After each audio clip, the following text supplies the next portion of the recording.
Vous êtes bien sur Street Diamond, 19h-22h sur Radio RGB.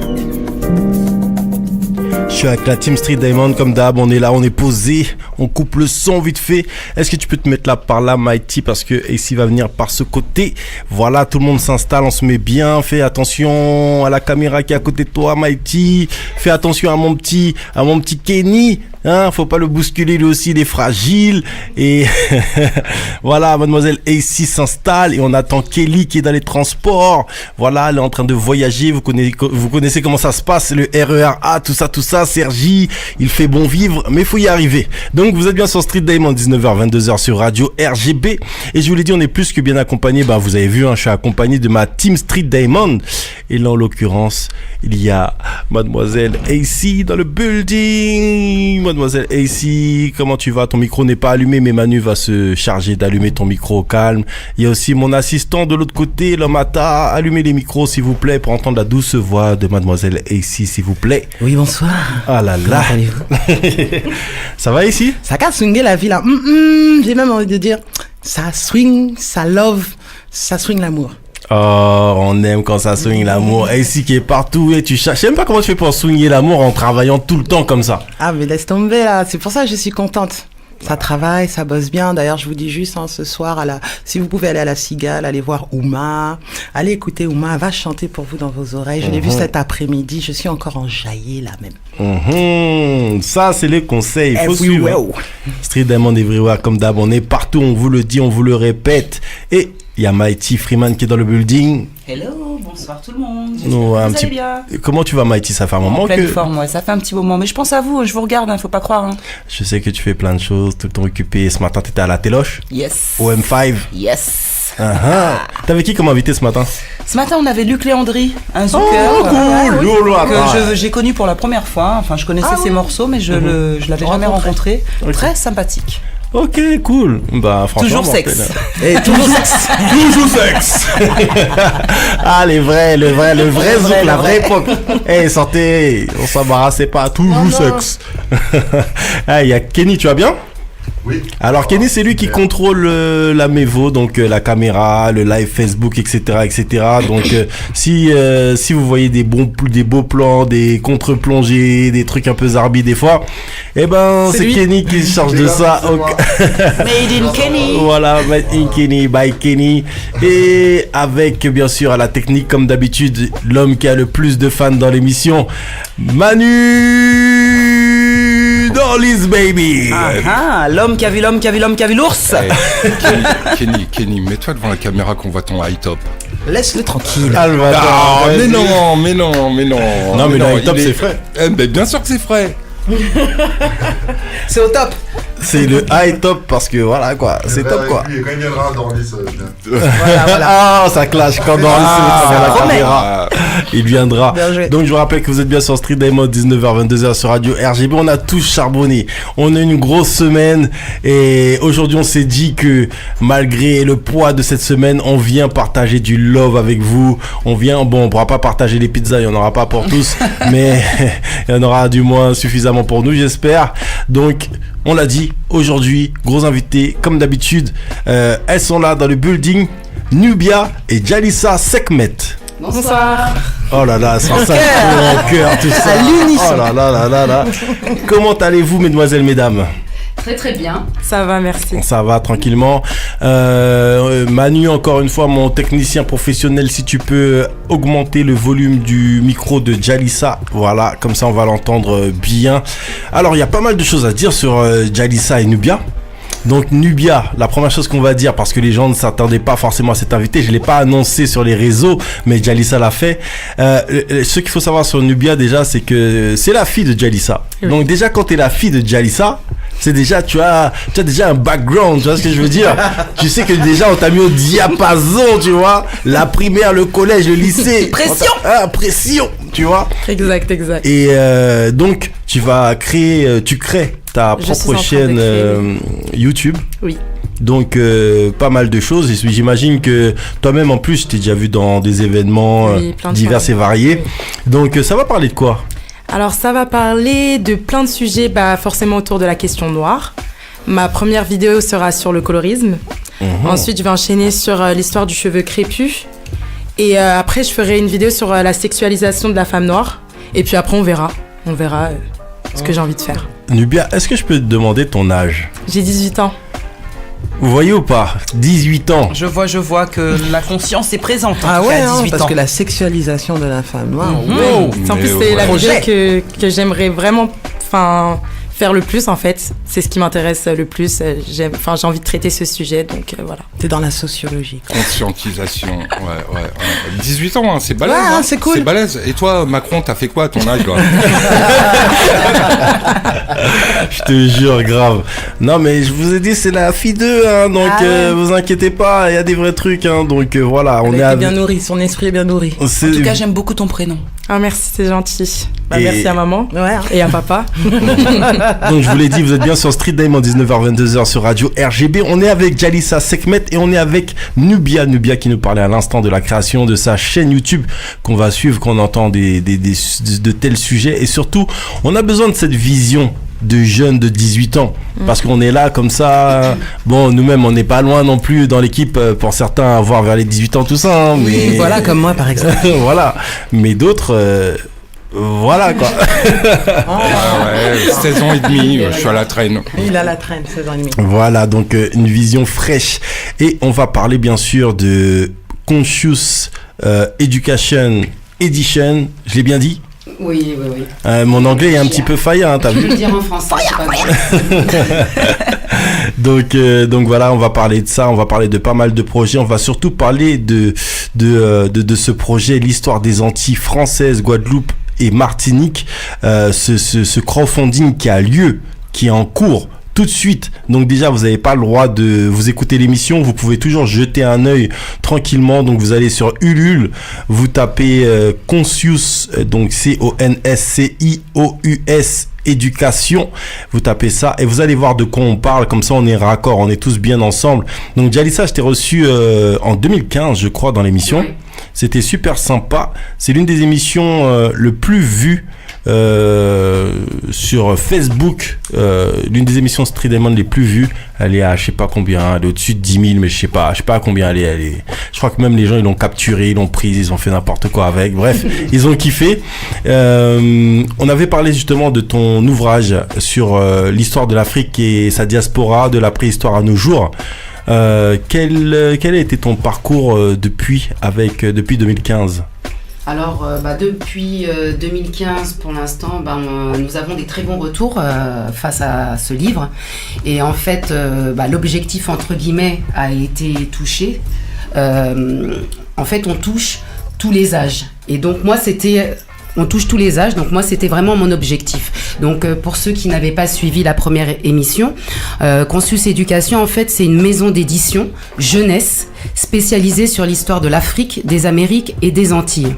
Donc à l'époque j'avais expliqué qu'en fait il existe en fait des livres sur l'histoire de l'Afrique, des Antilles, etc. Mais en fait c'était des livres qui étaient entre guillemets destinés à des érudits ou à des gens qui vont à la fac, à des gens qui lisent en fait. Donc voilà, donc quand ma fille Nubia a commencé à me poser des questions, aussi bien sur l'esclavage, la traite négrière, le Mali, la Guadeloupe, etc. En fait, je cherchais des supports pour pouvoir m'appuyer, pour pouvoir lui montrer des images, etc. Et en fait, je n'en ai pas trouvé. Et donc surtout, ce qu'on trouvait aussi à l'époque, c'était des morceaux d'histoire. Donc on avait des livres en fait pour les enfants, par exemple sur la traite négrière. Mais les enfants ne savaient pas ce qu'il y avait avant. En fait, parce que la traite négrière, c'est une conséquence. Ce n'est pas un point de départ. Donc, en fait, dans Conscious, donc dans le premier livre, qui est devenu maintenant classique, on a retracé l'histoire de l'Afrique et de sa diaspora, de la préhistoire à aujourd'hui. Et d'une manière, en fait, très, très simple. Donc justement, j'ai des très bons retours, aussi bien de personnes qui ont 60 ans, comme 20 ans, comme 15 ans, etc. Et donc, on a retracé cette histoire avec sa continuité historique. Donc, ça permettait aux enfants, aux adultes, aux éducateurs, en fait, d'avoir toute la trame dans la tête en un seul livre. Et puis de plus, ce que j'aimerais rajouter aussi, c'est que nous travaillons pour chaque ouvrage et chaque outil avec un artiste en fait de l'art visuel qui s'exprime en fait sur cette histoire. Donc ça, c'est important aussi de bien le dire. T'as vu, elle a dit ça bien sérieusement, bien carré, parce qu'elle elle veut pas que les gens dévient. Tu vois, ça c'est le côté professeur de ça. Moi, j'ai rien dit. Ça c'est le côté professeur d'école, tu vois. Elle te met ça bien carré, bien truc. Donc voilà. Mais pédagogie. Bien sûr, voilà, de la pédagogie aussi, c'est important parce que tu sais, les gens ont tendance à interpréter et c'est ce qui est dommage. Donc il faut vraiment faire en sorte de bien leur expliquer en simplifiant les choses. De quoi il en est. Ouais. C'est ça. Simple et concis.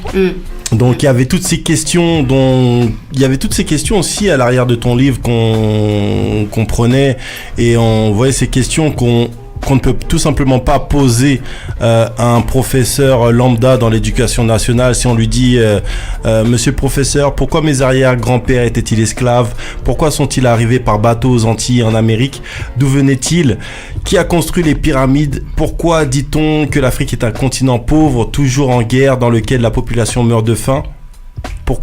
C'est quoi la colonisation?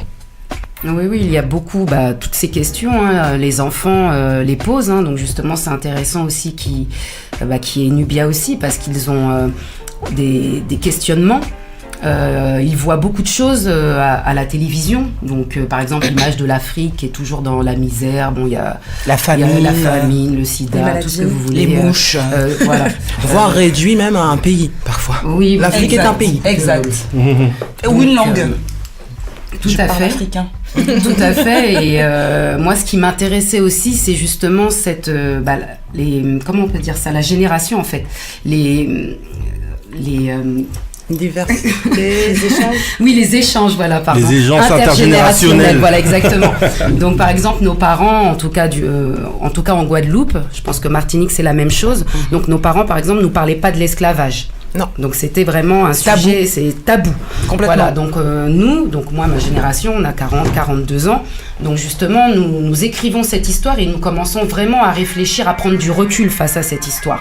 C'est aussi pour ça que je pense que lorsqu'il y a des crimes ou des choses comme ça, les États font exprès de bloquer les dossiers pendant 30 ans. Parce que 30 ans, c'est une génération. Ouais. Bimidum. Donc, les enfants du Bimidum, les massacres de Pointe-à-Pitre, les enfants du Bimidum, nous réveillons. Pour ça, ça veut dire que l'autre génération, entre guillemets, va mourir, ou elle a 70 ans, elle est fatiguée, entre guillemets, elle a d'autres choses à faire.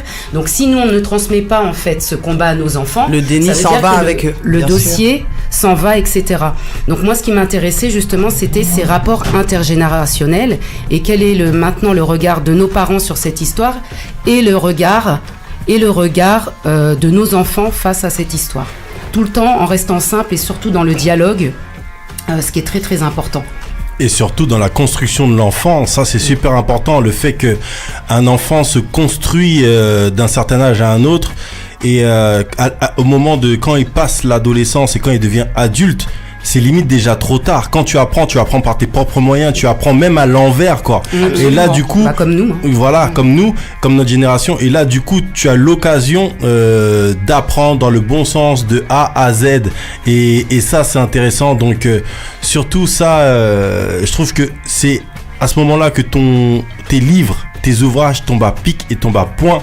C'est pour que les enfants, en fait, ne soient pas, je vais pas dire en retard, mais on va dire un petit peu en retard comme nous et puissent apprendre au moment T, parce que quand ils sont confrontés à l'histoire via l'école, et ben ils ont des questionnements et ces questionnements là on peut pas y répondre et ils sont face à des camarades qui peuvent même se moquer d'eux parce qu'ils vont se moquer d'eux sur le fait quand on va parler des noirs, on va parler que de l'esclavage en gros et la colonisation vite fait, tandis que là du coup c'est plus complet, on comprend pourquoi, on comprend la richesse de l'Afrique qui fait que l'esclavage a été créé, on comprend le pillage des sols qui a lieu depuis non comme on dit aux Antilles, depuis des lustres et qui se perpétue encore aujourd'hui, tous ces métaux précieux, et c'est là que tes livres tombent à point parce que toutes ces thématiques sont à l'intérieur du premier ouvrage. En même temps, ce qui est bien, c'est que c'est fait pour tout le monde, elle a dit. Donc en même temps, il n'y a pas d'âge pour apprendre. Non, donc c'est explicite et suffisamment bien expliqué pour que tu sois petit ou vieux. Il n'y a pas d'âge ici, mais il y a marqué un âge sur le livre. Et c'est ce qui est intéressant, c'est parce que... J'ai dit, ici.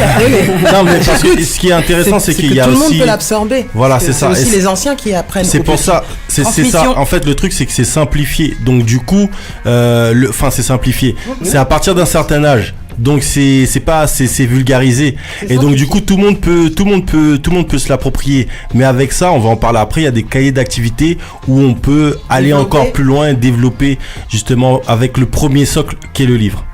Oui, tout à fait. Et en plus des livres, il y a aussi des outils pédagogiques, donc des posters qui permettent justement d'introduire tous ces sujets. C'est pour ça que j'aime beaucoup travailler avec les artistes, hein, même si j'ai une passion aussi pour l'art visuel, pour la peinture, etc.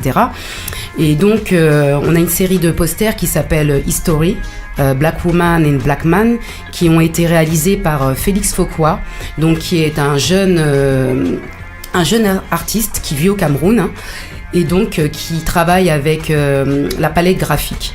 Donc voilà, pour en savoir plus, il faut aller sur le site de Conscious Éducation. Voilà. Donc il y a aussi des outils, il n'y a pas que les livres. Voilà, donc ça aussi c'est important de le dire. C'est complet. C'est assez complet. Salade, tomate, oignon, il y a tout là-dedans. Hein. Si tu veux chercher quoi, tu vas trouver. Hein. Ah, pardon. Non, mais surtout que les jeunes sont en recherche personnelle, plus qu'avant, j'ai l'impression. Et qu'on a à notre portée, enfin, les jeunes, les ados et un peu plus, ont à leur portée des outils que nous n'avions pas à l'époque. L'info se partage plus qu'avant.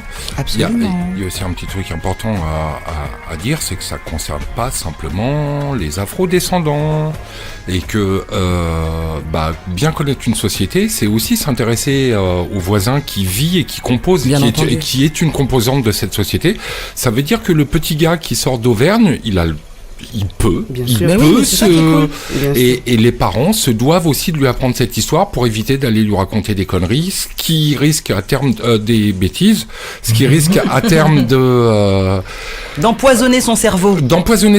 Et puis ça va donner des stats très inquiétantes au moment des élections. Donc plus il sera éduqué, plus il connaîtra de choses sur son voisin qui est différent de lui physiquement et culturellement, de par ses origines, et moins il évitera plus il évitera de dire des bêtises avec son bulletin de vote. Le savoir est une arme. Exactement, et maintenant nous savons. L'histoire de l'Afrique et de sa diaspora, bien sûr, un sujet très important et qui a été aussi traduit en anglais, ton premier livre. Donc, par Zawadi, oui. History of Africa and its Diaspora from Prehistory to Today. By Jalisa Sekmek, you know. Yeah. You know what it is. Donc, on va travailler l'anglais plus tard, c'est pas grave. T'inquiète pas. My tailor is rich. donc c'est super intéressant et justement, Jalisa, elle est très humble.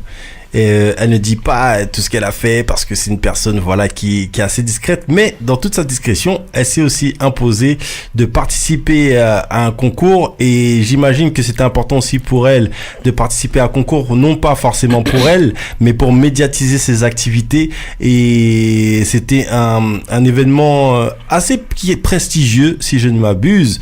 Tu as été élu, tu as été choisi justement pour représenter. C'était le concours Waouh. Voilà. Tout à fait. Est-ce que tu peux nous parler justement de cette aventure? Oui, donc c'était c'est une très belle aventure parce qu'en fait ce concours donc rassemblait plusieurs femmes, donc différentes femmes avec des projets. Donc des projets vraiment intéressants qu'on a découverts. Donc c'était pour mettre en valeur en fait les projets, parce que c'est vrai que dans la communauté noire ou autre, il y a beaucoup de femmes porteuses de projets et malheureusement on ne les met pas assez en avant. On est quand même dans un monde qui est assez bling bling, etc. Donc quelquefois c'est extrêmement superficiel. Donc ce genre de concours, ce sont des concours intéressants parce que les projets sont vraiment profonds. Il y avait des projets aussi bien immobiliers en Afrique, des projets sur la santé, donc sur des problèmes assez graves. Donc c'est l'entrepreneuriat, voilà, en général, mais dans tous les domaines vraiment. Donc c'était vraiment très très intéressant. Donc c'était suivi par la chaîne Ubiz News. Amobé, salut, si tu nous entends. Voilà, exactement.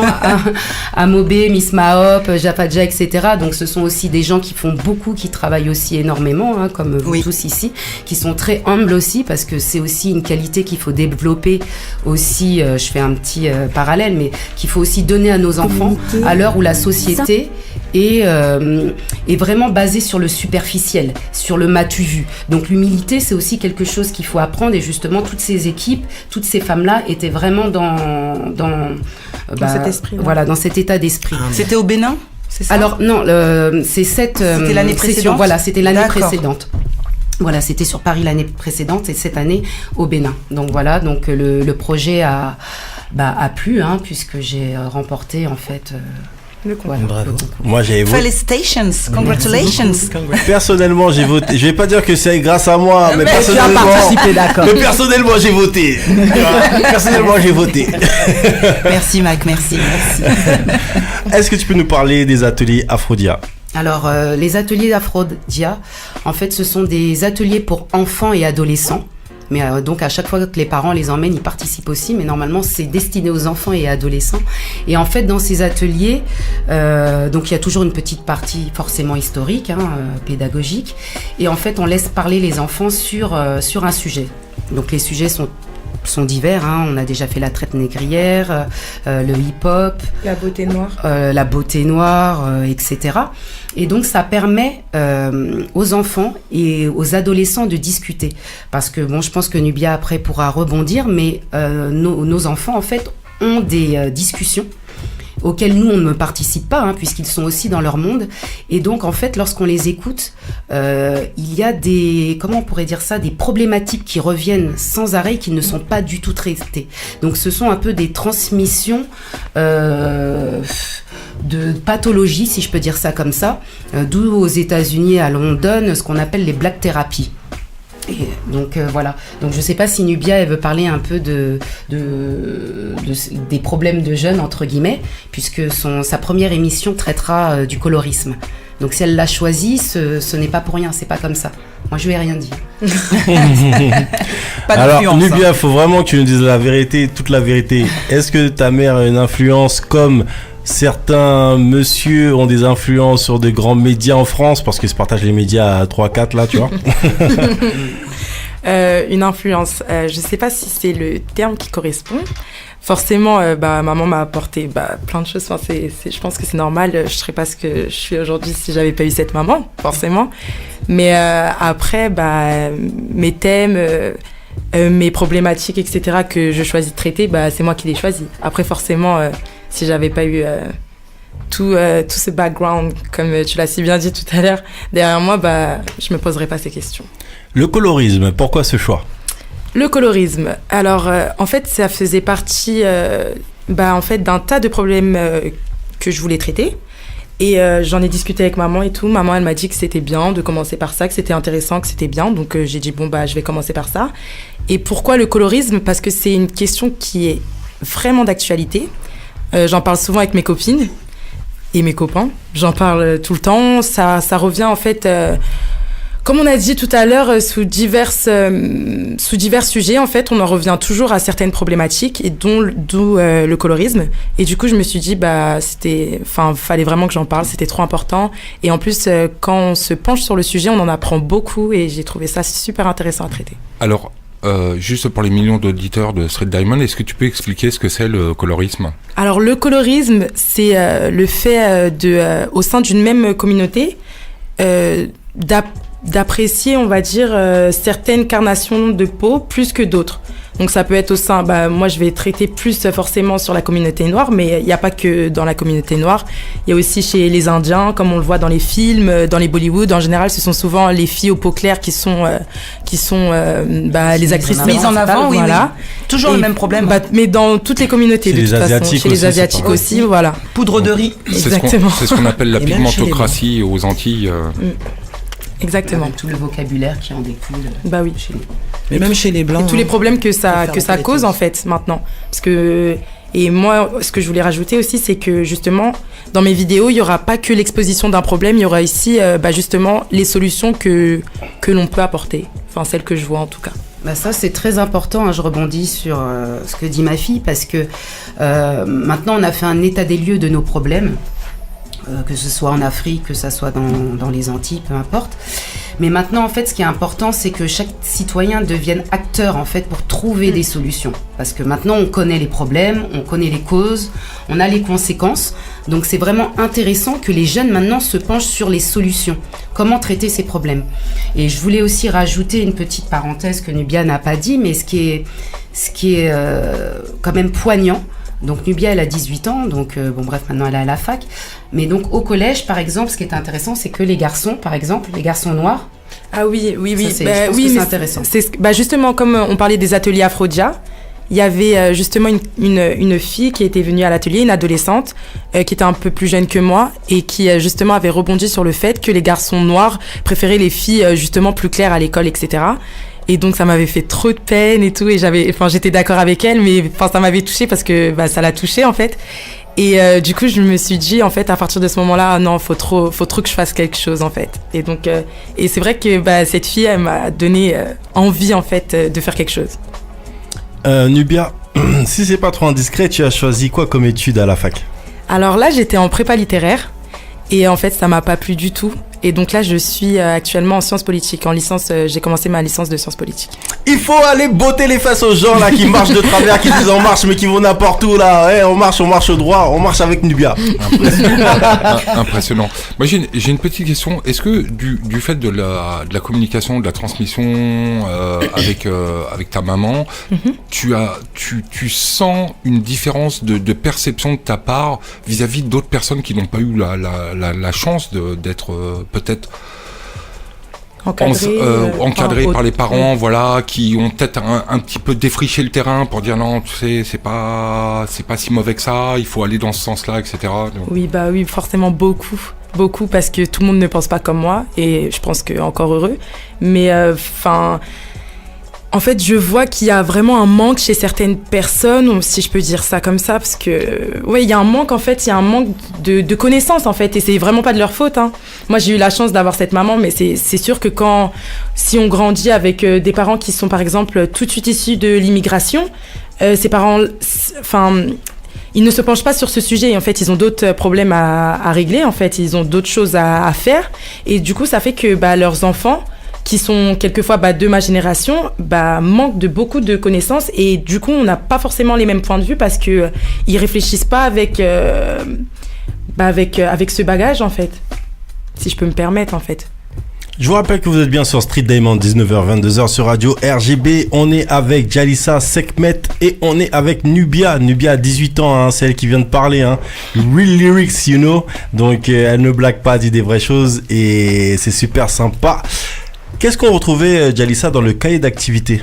Alors le cahier d'activité, en fait, on retrouvait exactement les mêmes chapitres que dans le livre classique, l'histoire de l'Afrique et de sa diaspora, sauf que le cahier d'activité est destiné aux plus jeunes. Donc le cahier d'activité est à partir de 6 ans.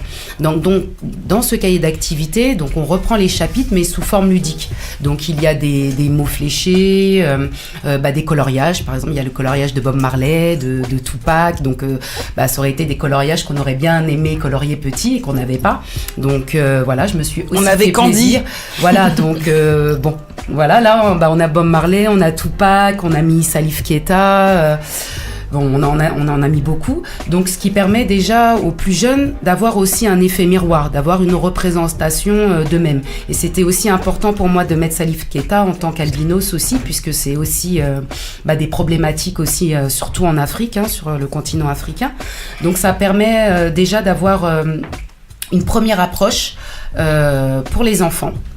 Et donc le cahier d'activité a été illustré donc par l'artiste peintre Souleymane Diaye, qui est sénégalais et donc qui a illustré donc cet ouvrage. Donc on vous l'a dit, hein, ça concerne toutes les générations et on vous invite fortement à aller sur Ulule tranquillement et à suivre bien sûr Conscious Edition. Donc une chose à rajouter et pas des moindres, c'est la campagne de crowdfunding qui bat son plein. Donc pour l'instant on est à 44%. Ouais. Cette campagne elle va servir pour le 4e livre, si je ne m'abuse. Donc l'histoire des Antilles françaises, Guadeloupe et Martinique de la préhistoire à aujourd'hui. Et si les gens font bien leur taf, on pourra même avoir la version en créole. Oui, très très important. Donc nous avons lancé donc cette campagne pour pouvoir financer en fait l'impression du livre, hein, qui est déjà prêt. Et effectivement, si on arrive à dépasser justement la somme, on pourra payer le traducteur. Et voilà, et puis l'impression justement en créole, parce que c'est aussi entre guillemets dans l'air du temps, puisque à l'époque de nos parents, c'était plutôt une langue orale, plutôt oralisée. Donc je me suis dit que c'était important aussi d'avoir la version créole pour ceux qui voulaient la lire en créole. Donc les précédentes éditions, tu les avais financées de ta poche. Voilà, c'est de l'autofinancement. Et là, du coup, on est en mode crowdfunding parce que aussi il y a beaucoup d'ouvrages, il y a beaucoup d'investissements. Oui. Tu sens le retour, il y a un retour sur investissement. Quand tu rencontres les gens, comment ça se passe à ton niveau? Alors, tu parles au niveau financier ou au financier niveau, et cœur, les deux. Ah, les deux. Alors, au niveau cœur, pour l'instant, j'ai beaucoup de félicitations. Les gens sont vraiment heureux. J'ai eu un témoignage d'une personne d'une 60aine d'années qui m'a dit mais je ne savais pas tout ça, c'est incroyable, on m'a menti. Donc c'était un témoignage qui m'avait vraiment touchée, parce que en fait ça comble vraiment des manques et ça permet en fait de comprendre en fait tout ce qui se passe en fait sur le continent. Et bientôt le prochain, bien sûr, sur les Antilles. Donc j'ai des très bons retours, j'ai des étudiants aussi, qui m'ont dit, entre guillemets, qui s'en servent comme, entre guillemets, comme anti-sèche, parce que ça leur permet de tout réviser d'un coup. Donc j'ai des étudiants aussi qui l'utilisent, et puis toutes sortes de personnes, des mamans, des éducateurs aussi qui l'utilisent aussi, des enseignants qui le prennent aussi en background pour compléter justement les cours sur la traite négrière et la colonisation, aussi bien dans les collèges que dans les lycées. Donc pour l'instant les gens ont l'air d'être satisfaits. Et financièrement? Alors financièrement, c'est quand même lourd. Je peux pas dire le contraire, puisque nous n'avons pas encore nos propres moyens d'impression, etc. Donc l'impression, ça coûte très cher. Et donc les livres sont quand même de très bonne qualité. Ce sont des livres couleurs. Ce sont des ouvrages. Ce sont des ouvrages, des ouvrages couleurs, etc. Donc l'impression, en fait, ça coûte très cher. Et ça, je ne le savais pas, puisque je n'avais jamais publié avant. Donc ce sont quand même des grosses sommes. Donc je peux avoir là je commence à revenir sur mon investissement avec le premier ouvrage, mais bon, j'ai décidé de lancer cette campagne parce que ce n'est pas qu'une question financière, c'est aussi un investissement pour voir aussi si notre communauté est réceptive aussi, parce que comme je l'ai dit tout à l'heure, on a des problèmes, il ne faut pas attendre qu'il y ait un homme qui vienne nous sauver ou 2 ou 3 hommes qui portent en fait tout le fardeau sur son dos.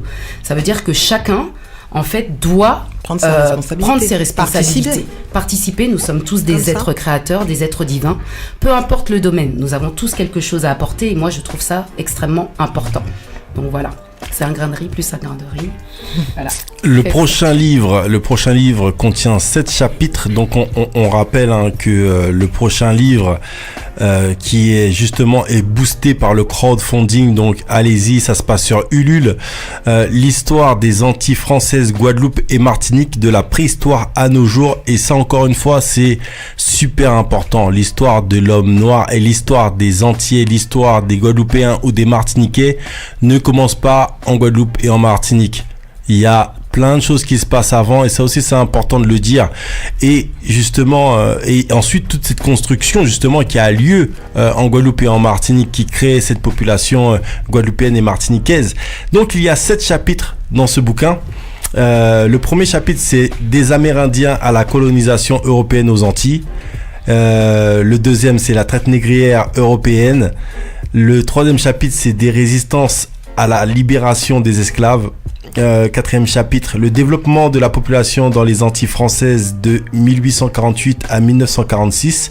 Le développement de la population dans les Antilles françaises de 1946 à nos jours.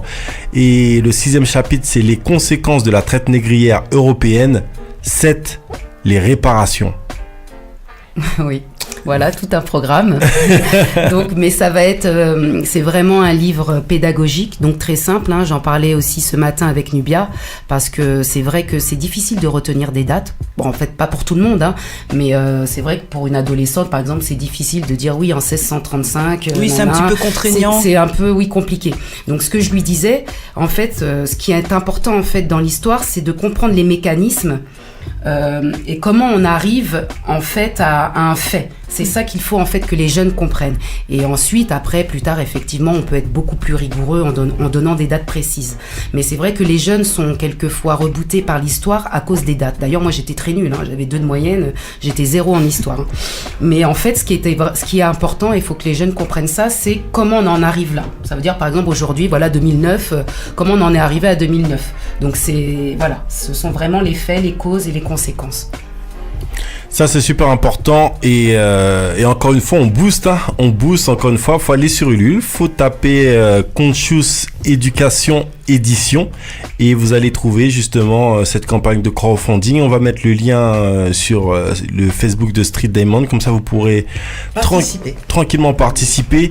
Et on rappelle, le surplus permettra de faire une version en créole. Donc moi, j'aimerais bien avoir les 2 versions, tu vois, français-créole. Carrément, moi aussi. Et justement, Djalissa, quand tu as fait ce livre, est-ce qu'il y a des choses dans tes recherches qui t'ont encore choqué ou qui t'ont encore... Est-ce que tu as découvert d'autres choses ? Bah oui, il y a beaucoup de choses, parce que je ne vais pas mentir, je ne connais pas bien mon histoire. Je ne suis pas historienne, moi je suis enseignante, ouais, et j'ai fait des études de sociologie, donc j'apprends tous les jours. Mais en fait, le point aussi qui m'intéresse, c'est en fait lorsque j'ai commencé à faire des recherches sur les mouvements indépendantistes, en fait, j'ai pas trouvé grand-chose. Et même dans les livres d'histoire. Donc, moi, c'est vraiment une période qui m'intéresse énormément. Donc, voilà. Donc, il y a quand même des choses qui sont toujours tabous, en fait. Qui sont tabous, qui sont non dites. Et, excusez-moi, c'est comme cette histoire de Bumidum où c'est hyper tabou, mais encore on peut encore documenter parce que voilà, il y a encore quelques trucs. Mais par exemple, par rapport justement à cette question de l'indépendantisme, qui aurait cru, qui sait que François Mitterrand justement échangeait avec les indépendantistes à l'époque. Donc ça, c'est des choses que les gens qu'on ne sait pas concrètement. C'est pas dans les livres d'histoire. On ne sait pas qu'il y avait des négociations. Et je dis pas que c'était juste c'était des négociations. Et en fait, à l'époque, il y avait déjà les prémices. En fait, c'était pas de l'indépendance. Ce que donnait le gouvernement de Mitterrand, c'était de l'autonomie. Donc toute l'autonomie qu'on voit par rapport aux pays du Pacifique, d'où viennent des personnes comme Karambeu, etc. Et ben c'est une autonomie comme ça qui avait été rédigée à l'époque par François Mitterrand et toutes les personnes qui travaillaient pour lui à l'époque. Et ce qui a fait capoter ou qui a annulé, en tout cas qui a fait que les négociations étaient rompues, c'est quand il y a eu deux militants en fait qui sont fait malheureusement exploser avec une bombe, et là ils ont mis fin directement aux négociations. Et c'est une histoire que personne ne connaît, et moi j'ai pu connaître cette histoire juste en écoutant par hasard à la radio. Je suis tombé sur la création du Memorial Act qui était une idée en fait de Monsieur Rennette. À la base de base, c'est une idée de Monsieur Rennette. Et en fait, la journaliste qui était bien renseignée en fait a dévoilé ce passage, et Monsieur Rennette a affirmé, a confirmé ce passage. Et ça, c'est un truc que peu de gens savent. Et je pense que c'est important de le dire. Et justement, pour vérifier ce propos, il suffit juste de regarder les propos de Jacques Chirac de l'époque. Si on va dans la même période et on cherche les propos que tenait Jacques Chirac disait à l'époque qu'il trouvait inadmissible que le gouvernement français aille négocier avec des soi-disant personnes, des soi-disant indépendantistes qui ne sont pas indépendantistes, qu'ils en veulent à la nation française, etc., etc., etc. Il suffit juste de chercher dans ce coin-là et vous allez rebondir et trouver toutes les informations qu'il faut pour confirmer cette information. J'en profite. Renseignez-vous aussi sur Maurice Bishop.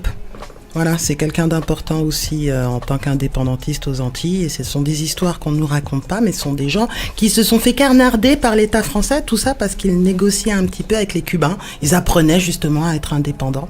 Donc Maurice Bishop, allez vous renseigner. Moi, j'ai une petite question justement à propos de renseignements, d'histoires non connues et tout. C'est une question qui s'adresse à vous deux, mesdemoiselles. C'est la petite question tendancieuse de l'émission. Comment vous appréhendez l'apparition de personnages type François Durper, qui sont les représentants de la communauté noire, alors qu'ils n'ont aucun lien avec cette communauté et qui sont les portes. Mais pourquoi tu leur fais ça? Non, voilà, parce que non, j'explique simplement une chose, c'est que ce monsieur a accès à tous les médias, alors que c'est beaucoup plus compliqué pour une personne comme Jalissa. Mais comme tu es en train de le dire, c'est un porte-parole déjà choisi, c'est le représentant choisi par. C'est un parcours beaucoup plus chaotique et compliqué pour une personne comme Jalissa Sekhmet de pouvoir donner son avis, alors que ce monsieur n'a aucune légitimité pour le faire, et pourtant on lui tend un micro chaque fois qu'il y a un événement. À qui Durper. Non mais c'est ce que je dis. Alors là, laissez-moi, on va partir sur le sujet Durper. Je suis chaud. Non, je rigole. On peut changer de sujet là. Non, mais citons-le. Non, il faut le citer. Moi, je suis d'accord avec Manu. Attends, il y a un truc qu'il faut dire par rapport à des personnes.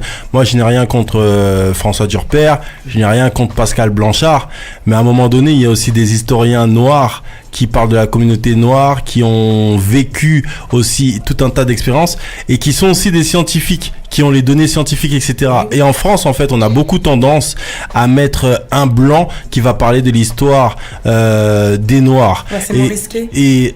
C'est moins risqué. C'est comme ça. Voilà, c'est ça, c'est moins risqué peut-être. Mais c'est surtout une douille, c'est surtout un remix, c'est surtout voilà, c'est comme si en fin de compte à chaque fois en fait que tu vas prendre un sujet, tu vas parler des Noirs, tu vas toujours voir un blanc qui va t'expliquer quelque chose.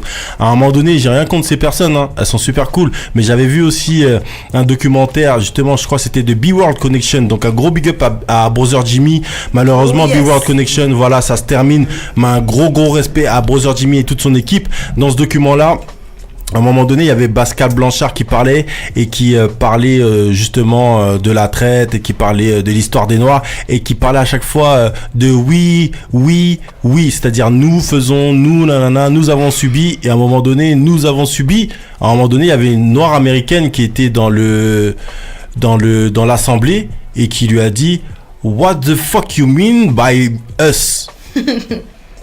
Ça veut dire qu'est-ce que tu racontes, nous? T'es blanc, tu me racontes mon histoire, tu nous racontes notre histoire, t'arrives, tu dis nous. Donc, à un moment donné, c'est bien sympathique, hein. Mais à un moment donné, on veut voir aussi la diversité.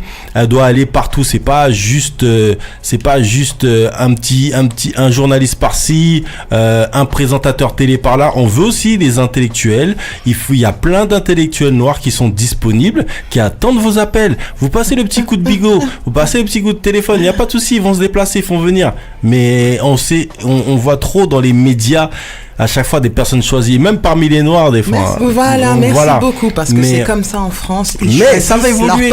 On est là, on va les guider. La création de nos propres médias. Point barre. Ils ont choisi leur porte-parole pour leurs médias. Il faut qu'on construise aussi nos médias. Nous, on fabrique merci. On n'est pas concernés par les François de Russe. On n'écoute pas. C'est pas pour nous qui parlent. Tout va bien. Vas-y, Manu. Très sérieusement, on n'est pas obligé d'être clivant comme ça. Je veux dire, le monde noir est une composante de la société française. Donc on va pas commencer à jouer les Malcolm X ou un truc comme ça et tout, parce qu'on sait que de toute façon ça ne fonctionnera pas dans ce pays pour l'instant. Pour l'instant, j'ai dit. Ça fonctionne pas. Donc ça veut dire que à partir du moment où tu parles de l'histoire de France, t'intègres les communautés dedans et les représentants de ces communautés qui donnent aussi leur vécu et leur émotion et leur perception de cette histoire. Moi, je suis entièrement d'accord avec toi. Voilà. On est conscient de là où on vit après, en France. Après, on n'est pas obligé d'avoir un mec qui nous ramène constamment à l'histoire américaine et pas des Amériques, et qui fait un amalgame à ce niveau-là. Merci, mais c'est le temps. Durper. T'es con. Tu es en train de dire ce que j'essayais de dire tout à l'heure. C'est un ethnologue, entre guillemets, qui, parce que moi j'appelle ça le syndrome de l'ethnologue, quand quelqu'un qui n'est pas, qui aime les autres pays des autres et qui entend tout le temps, qui a même des masques africains chez lui, la totale, c'est un truc qui kiffe, donc d'accord. Donc du coup, ce mec-là a choisi ça et il aime beaucoup l'histoire américaine. Et en France, souvent, comme tu l'as si bien dit, je sais pas pourquoi ils sont persuadés qu'on a tous les Noirs du monde ont la même histoire. Et du coup, les Américains, ils collent ça à l'histoire des colonisés de France. Et c'est c'est lui qui va être appelé pour discuter de n'importe quelle histoire de Noirs. Non, mais d'autant plus que le mec a été convoqué sur les plateaux pour parler de Domota, quoi. Non, mais je te comprends, je suis entièrement d'accord avec toi, mais après, on peut revenir sur plein d'autres trucs. C'est-à-dire que ce soit lui le blanc, bronzé, typé, on sait rien, ou que ce soit même pour d'autres émissions, c'est-à-dire que tu vas regarder une chaîne d'information très connue en continu, et tu vas arriver, il se passe quelque chose, et tu vas voir le mec de Faites rentrer l'accusé qui vient et qui dit oui, je pense qu'en ce moment là, ça fait chelou de voir le mec de fait entrer l'accusé qui vient et qui te raconte des chalalas sur un problème qui est en train de se faire en live dehors. Je veux pas les embêter, mais ils avaient personne d'autre, sinon fallait pas parler. Mais c'est comme ça en France, ils trouvent toujours un porte-parole qui va être là, qui va être récurrent, quel qu'en soit le sujet. On peut pas refaire la France, mais on peut, comme tu le disais si bien, nous-mêmes créer nos trucs et parler à nos gens. Je vous rappelle que vous êtes bien sur Street Diamond, 19h-22h sur Radio RGB. Et bien sûr, on est là, on a parlé de personnes, de personnalités aussi qui sont très présentes sur les médias. Mais bien sûr, on garde toujours nos bons repères. On a toujours des bons lyrics et on vous emmène toujours sur la bonne voie. La voie, elle est simple, elle est claire, elle est tracée. Vous tapez ulule.com et vous mettez un slash, vous tapez conscious-éducation. Balancez l'argent. Vous pourrez, voilà, il faut balancer. Là, je vais surveiller. Pour nous. Je vais surveiller. Je vais surveiller. Là, il y a 44%. Je vais surveiller seulement. Vous faites comme ça, c'est comme ça que ça va se passer. Il faut donner. Il reste une vingtaine de jours. Et en plus, en prime, 23 jours. il y a aussi un super travail parce que chaque semaine, je présente un artiste de l'art visuel, peintre, graffeur. Donc, il y en a 5. Donc, je ne vais pas tout dévoiler, mais je vais quand même dire leur nom. Donc, comme je l'ai dit tout à l'heure, il y a Félix Fauquois, donc qui travaille donc en digital painting, donc avec la tablette graphique. Il y a Marie Créa Art aussi qui a créé donc une œuvre qui est déjà justement sur Ulule et sur le site Facebook. Donc, allez le voir, c'est vraiment une œuvre qui représente cette histoire. Il y a aussi Ralis que je présenterai la semaine prochaine. Donc là, c'est autre chose. C'est un artiste peintre plasticien spécialisé dans l'art cosmogonique afro-caribéenne. Donc là, c'est vraiment la profondeur de l'âme, comme on dit, c'est le cas. Ensuite, il y aura Tony Laverdure, donc lui il travaille avec la palette graphique aussi, spécialisée dans tout ce qui est visage et corps, donc qui a aussi balancé une œuvre sur cette histoire. Et on terminera par Banga, que tout le monde connaît, qui est un précurseur du graffiti, de l'art graffiti sur Paris, en France du moins. Voilà. Donc là, c'est bon, on est réglé, on est bien, on est tous sur Ulule. Voilà. On a tous tapé Conscious Éducation. On a été sur le Facebook aussi, Conscious Éducation Édition. On a été aussi sur l'Instagram. On a été sur le site internet parce qu'il y a le site internet Conscious Éducation Édition. Donc il faut y aller directement. Concrètement, pour comprendre pourquoi Ulule, quelle est la charge financière d'un tel projet en chiffres? En chiffres, tu parles que de l'impression ou après il faut payer les artistes, il y a aussi des belles images dans le global. Le global, au moins 6 000 €. Puisqu'il y a les droits aussi, puisqu'il y a des images de musées, ça c'est vrai que je ne l'ai pas dit, donc il y a des images de musées, donc il faut payer les musées pour mettre les images, il faut payer aussi l'artiste qui dessine dans le livre, il y a la mise en page, il y a le cartographe aussi, puisque j'ai demandé qu'on refasse des cartes aussi, donc il y a le cartographe, il y a l'impression, faut aussi corriger les erreurs d'orthographe, etc. Donc oui, minimum, voilà. Oui, 6 000 balles, mais quand on est beaucoup, c'est peu, donc il faut que les gens aussi s'accrochent à ça. Et je sais qu'il y a beaucoup de gens aussi qui kiffent quand t'es passé dans l'émission et quand j'en parle partout de ce projet, les gens sont grave dessus, donc allez-y et allez-y encore. Jalissa, je te remercie d'être passé. Merci à toi de nous avoir invités, à toute ton équipe. Merci, c'était vraiment un très bon moment. Nubia, je te remercie aussi d'être venue sur Street Diamond, ça fait super plaisir. Merci. Et vous êtes tamponné Street Diamond. Tu connais déjà Jalissa, mais toi, tu vas dépasser ta mère, c'est clair. Désolé Jalissa, elle est sur une fusée là. Ouais, Nubia, je crois qu'on t'attend à l'Elysée dans quelques temps, quoi. Puis même ici, tu viens nous voir. Dans quelques temps. C'est clair. Je vous rappelle que vous êtes bien sur Street Diamond, 19h-22h sur Radio RGB. On se donne rendez-vous sur Ulule Conscious Édition tranquillement. On remercie encore Jalissa Sekhmet d'être passée. On remercie aussi Nubia. Elle nous donne rendez-vous bientôt sur YouTube. On va partager son YouTube sur la page Facebook de l'émission tranquillement parce qu'il y a des belles choses à dire, je pense. Et on va continuer tranquillement avec Yann Gaël, l'acteur principal du rêve français qui est dans le building. Donc restez connectés. Ça arrive dans 2 minutes à peine. Yeah.